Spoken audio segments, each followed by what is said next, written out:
Hello students, आज हम class 2 maths का अध्याय 8 भार पढ़ेंगे। बेटा चित्र देखो और बताओ। तराजू का चित्र बना हुआ है बेटा। ये किसका चित्र है? तराजू का। ये क्या इसके पल्ले में कोई वस्तु है? नहीं है। क्या इसके दोनों पल्ले बराबर हैं? हाँ। एक पल्ले पे क्या रखा हुआ है? सेब रखा है। कौन सा पल्ला भारी होगा? ये वाला। खाली स्थान पल्ला, सेब वाला पल्ला भारी होगा। कौन सा पल्ला नीचे है? 3 सेब वाला। और 2 सेब वाला ऊपर, 3 सेब वाला नीचे। देखो, तरबूज वाला पल्ला नीचे है और आम वाला पल्ला ऊपर है। इसी तरह देखो बेटा, क्या क्या है भारी? तराजू में दी गई वस्तु में भार की आपस में तुलना पल्ले पर रख कर करो और लिखो। देखो, किताब रखें एक तरफ और कुछ रखें तो ये वाला हिस्सा भारी है। तालिका देखो, वस्तु 2 बीज और 1 पेन, दोनों में से कौन भारी रहेगा? बीज हल्का रहेगा बेटा, छोटे छोटे बीज रहते हैं।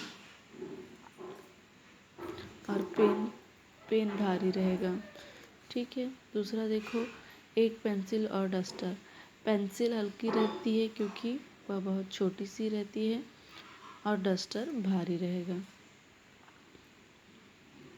इसी तरह इस तालिका को हमको भरना है। आगे देखिए बेटा, किसी वस्तु का भार कुछ चुनी हुई चीज़ें जैसे कि कंचे, कील, बीज आदि का उपयोग कर आप माप सकते हैं। तालिका में दी गई वस्तु के भार माप कर लिखो। वस्तु कंचे से बीज, ठीक है। डस्टर या बीज,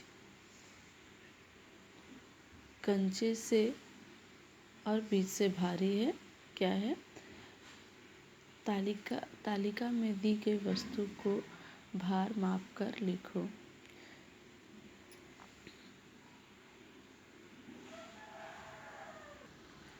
इसको क्या कर सकते हैं बेटा, हम कंचों से माप सकते हैं। बीज हल्का होता है पर कंचे भारी होते हैं। पेंसिल को भी हम कैसे माप सकते हैं? कंचों से माप सकते हैं। और 2 चौक को हम कंचों से पेन को भी हम कंचों से नाप सकते हैं। और रबर को बीज से नाप सकते हैं और पेन को बीज से माप सकते हैं। इसी तरह आगे देखिएगा बेटा, कंचे से तौल कर चीज़ें नीचे दी गई वस्तुओं का भार लिखो। चौक, एक तराजू में चौक को रखना है, दूसरे तराजू में कंचे डालना है। कितने कंचे डालेंगे तो ये चौक का भार आ जाएगा, उसको लिखना है। पेंसिल के लिए भी वही करना है, माचिस की डिबिया के लिए भी वही करना है और डस्टर के लिए भी हमको वही करना है। ठीक है। वस्तुएं, अनुमानित भार और तौलने पर भार। डस्टर कितने कंचे होगा और लगभग, इसको हम तराजू में जब नापेंगे तभी हमको पता चलेगा कि कितने कंचों से इसका भार मानता है। मान लीजिए 20 कंचे लगते हैं डस्टर को नापने के लिए, तो यहाँ कम से कम 18 आएगा। ठीक है। अनुमानित मान और तौला हुआ नाप। इसे चौक के लिए कितना लगेगा बेटा? मान लो 3 लगेगा, तो यहाँ 1.5 भी हो सकता है। ठीक है। पेंसिल के लिए कितना लगेगा? 2, यहाँ भी 2 कील, 2 कील नहीं 4 कील लग सकते हैं, है ना। इसी तरह आगे की तालिका को आप भरिए। अगला देखिए, पता लगाओ। अस्पताल में नर्स तुम्हारा वजन कैसे नापती है? वहाँ पर क्या रहता है बेटा? तो वो रहता है। ठीक है। इसको क्या कहते हैं हम? वजन नापने वाली मशीन। और ये वस्तु नापने वाली मशीन है। ठीक है। और सामान का भार लेने वाली ये तराजू है। ठीक है। और ये जो हम दुकान में देखते हैं वो वाला तराजू है। Thank you students.